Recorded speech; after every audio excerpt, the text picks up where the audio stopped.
All right, welcome back to the Onebar and Lupagus show. I'm Onebar with Lupagus. Today we're talking a little biggest depth concerns on this freaking roster. Biggest depth concerns. We're not talking about low-level water in your bathtub. We're talking Minnesota Vikings roster. Looking at this thing from top to bottom. Maybe some positions like, ooh, man, one injury there. We are screwed. But before we get in that, subscribe to the channel, like, and comment. We finally did it. We finally hit 11-8. 11-8, let's get to 12,000. It'd be beautiful. We'll get there before the season starts, no doubt about it. Let's do it. Biggest depth concerns, as always, let us know in the comments. Which position get you a little worried? Let's start out with wide receiver. We're very top heavy, just like Lupagus. Very top heavy. But after that, it gets gross. Yeah, I have luscious bosoms, and it makes me top heavy. But yeah, and Brandon Powell, fine as wide receiver 3, but even beyond that, it's horrifying. What's Jalen Naylor up to? He's doing the same old shit he always does. He misses mini camp because he's sick, he's hurt. You can't rely on that guy. Got Lucky Jackson down there. You got Trent Sherfield, question mark, and then these question marks. Very young players, whether they're undrafted this year, undrafted last year, makes up the rest of this depth. So yeah, an injury to the top, and we may be screwed here at wide receiver. Oh, I mean, even Brandon Powell. I mean, I love Brandon Powell, but I mean, we'll see. I hope he rips it up as at number 3. Sherfield, the dude has never caught even more than 30 balls in a season. I don't even think he's a lock to make this roster by any means. But are you officially jumping off? You were a big Jalen Naylor guy. Are you jumping off the train? You sounded very angry there. You just can't. It's what he does. He does it every year. I mean, he's just hurt during all mini camp and training camp. He's never there. He's never available, whether he's sick, hurt, whatever it may be. You can't trust the guy, and it's the same thing that's been happening now. So I maybe he makes the team. I just have no faith he's going to pan out. You didn't ask my question. Answer my question. Are you off the Jalen Naylor train? I'm off it 100%. Wow. But I don't think I was ever adding on it as much as you were saying I was. Like, I still had hope he could do something, but now it's just seeing this repeated thing happen again. It's very frustrating. Yeah, I've been off this dude's train since a very long time. You never know. Maybe he did have a great OTA. We'll see. Naylor was the guy on this depth that could have been a nice surprise, something that we've been waiting to see. But yeah, like you said, sick, whatever. So wide receiver, a big old depth concern. Let's go to cornerback. Another one where we're pretty good at top wise. We are. Corner Byron Murphy, Shaq Griffin. You got some guys with experience, and Caleb Evans coming back. That's not good. It's not good, but he does play. But beyond that, I mean, I love Kyrie Jackson, but he's a rookie, so you thrust him into action year one. A little bit concerning. Andrew Booth Jr. is probably not going to make this team. Got Dwight McGlothern, undrafted rookie, having a nice OTA, having some nice mini camp practices, but again, young, untested depth behind, and that's horrifying.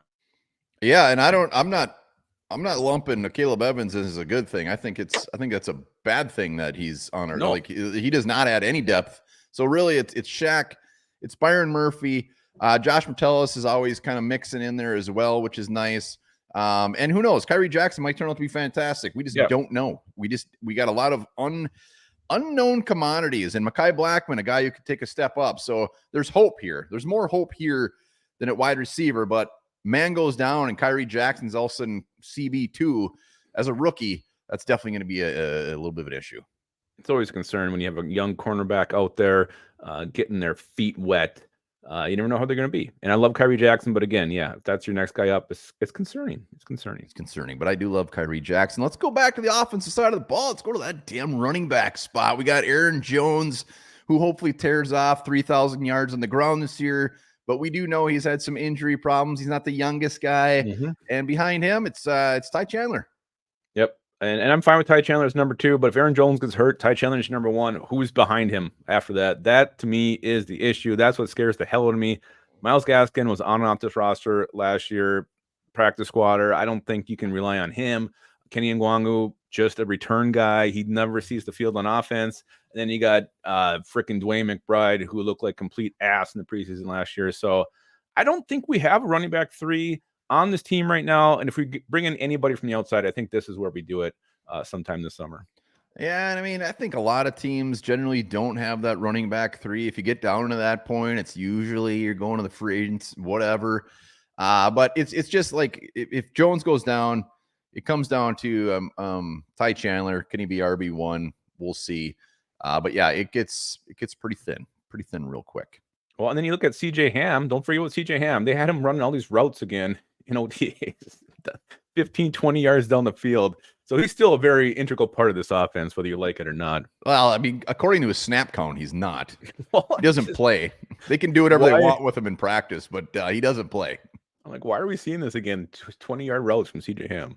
That's what he does, man. He's a freaking athlete. He is an athlete. What else? We got one more or no? Defensive line. Well, yeah, and this is a position group to me that's concerning from top to bottom, even without, not just the depth. I mean, there's just a bunch of guys here, a bunch of players, a bunch of average NFL defensive linemen is what makes up this group, and probably a lot of below average defensive linemen as well. What is your you got some reclamation processes and projects in Jerry Tillery.